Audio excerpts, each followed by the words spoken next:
गरुड़ पुराण। मृत्यु के 47 दिन बाद तक आत्मा के साथ क्या होता है? मृत्यु हमारे जीवन का अटल सत्य है, यानी जिसने इस पृथ्वी लोक पर जन्म लिया है उसे एक ना एक दिन अवश्य ही इस लोक को छोड़ना पड़ेगा। भगवत गीता में श्री कृष्ण ने भी कहा है कि आत्मा एक निश्चित समय के बाद एक शरीर को त्याग कर दूसरा शरीर धारण करती है। अर्थात शरीर तो नश्वर होता है जबकि आत्मा अमर होती है।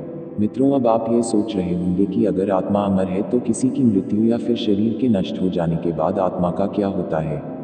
तो दोस्तों, मैं आपको बता दूं कि मरने के बाद आत्मा के साथ क्या होता है। इसका वर्णन हिंदुओं के पवित्र पुराणों में एक गरुड़ पुराण में मिलता है, जिसमें ये भी बताया गया है कि मृत्यु के कितने दिनों बाद आत्मा यमलोक पहुंचती है और रास्ते में उसे किस तरह की यातनाओं का सामना करना पड़ता है। इस पूरी यात्रा में 47 दिन लगते हैं, तो क्या होता है इन 47 दिनों के लिए जीवात्मा के साथ? गरुड़ पुराण में वर्णित कथा के अनुसार एक दिन भगवान विष्णु के वाहन गरुड़ उनसे पूछते हैं कि हे नारायण, मैं ये जानना चाहता हूँ कि मृत्यु के बाद आत्मा का क्या होता है और वह जीवात्मा कितने दिनों के बाद यमलोक पहुँचती है। तब श्री हरि गरुड़ से कहते हैं कि हे गरुड़, जब किसी जीव की मृत्यु होती है तब उसकी आत्मा 47 दिनों तक इधर उधर भटकने और कई यातनाओं को सहने के बाद यमलोक पहुँचती है।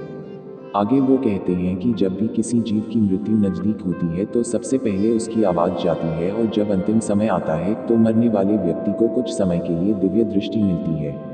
इस दिव्य दृष्टि के मिलने के बाद मनुष्य सारे संसार को एक रूप में देखने लगता है। उसकी सारी इंद्रियां शिथिल हो जाती हैं, जिसके बाद मृत्यु के समय यमलोक से 2 यमदूत आते हैं। यमदूतों को देखते ही आत्मा डर से हाहा करने लगती है और शरीर से बाहर निकल जाती है। जैसे ही आत्मा शरीर को त्यागती है वैसे ही यमराज के दूत जीवात्मा के गले में पाश बांध देते हैं और फिर वो उस जीवात्मा को लेकर यमलोक चले जाते हैं। गरुड़ पुराण की माने तो अगर मरने वाली जीवात्मा पवित्र हो तो उसे परमात्मा खुद उसे अपने वाहन से लेने आते हैं, लेकिन अगर आत्मा पापी हो तो उसे गर्म वायु और अंधेरे के रास्ते से गुजरना पड़ता है। पापी आत्मा को यमलोक पहुंचने पर कई प्रकार की यातनाएं दी जाती है। फिर उसी दिन उस आत्मा को आकाश मार्ग से वापस उसी घर में छोड़ दिया जाता है जिस घर में उसने अपना शरीर त्यागा था। घर आकर वह जीवात्मा अपने शरीर में फिर से घुसने का प्रयास करती है, लेकिन यमदूत के पाश से बंधे होने के कारण ऐसा नहीं कर पाती। आत्मा ना चाहते हुए भी अपनी अंतिम रस्मों को होते हुए अपनी आंखों से देखती है, यानी कि 12 दिनों तक आत्मा अपनों के बीच ही रहती है। 13वें दिन जब आत्मा का पिंडदान किया जाता है तब उसे यमदूत एक बार फिर से लेने आ जाते हैं। इसीलिए दोस्तों, हिंदू धर्म में ऐसा माना जाता है कि मनुष्य की मृत्यु के 10 दिन तक पिंडदान जरूर करना चाहिए। पिंडदान से सूक्ष्म शरीर को चलने की शक्ति मिलती है। फिर भी इसके बाद आत्मा का यमलोक तक का सफर कठिन होता है। उसके बाद शुरू होती है वैतरणी नदी को पार करने की यात्रा। अगर मनुष्य जीते जी गोदान किया होगा तो उसी गाय की पूंछ पकड़कर वह वैतरणी नदी पार करता है। अन्यथा इस नदी को पार करते समय भी पापी जीवात्मा को कई यातनाओं से होकर गुजरना पड़ता है। गरुड़ पुराण में वैतरणी नदी को गंगा नदी का रौद्र रूप कहा गया है। इस नदी से हमेशा आग की लपटें निकलती रहती है, जिस कारणवश ये देखने में लाल दिखती है। इस नदी से गुजरते समय जीवात्मा को कई खतरनाक जीवों का दंश सहना पड़ता है।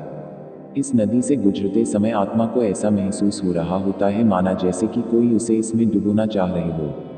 वैतरणी नदी पार करते समय उसे पीठ से भी होकर गुजरना पड़ता है। इस तरह पापी जीवात्मा को इस नदी को पार करने में 47 दिन का समय लगता है। उसके बाद जीवात्मा यमदूतों के साथ यमलोक पहुंच जाती है, जहां उसे उसके कर्मों के अनुसार सजा भुगतने के लिए नरक में भेज दिया जाता है। इसलिए दोस्तों, अगर आप मृत्यु के पश्चात इस तरह के कष्टों को नहीं भोगना चाहते तो अपने जीवन काल में अच्छे कर्म करें, क्योंकि चाहे आप जिसके लिए भी जीवन भर बुरे कर्म करते हैं, ये याद रखिए कि मरने के बाद कष्टों को भोगने के लिए आपके साथ वहां कोई नहीं होगा।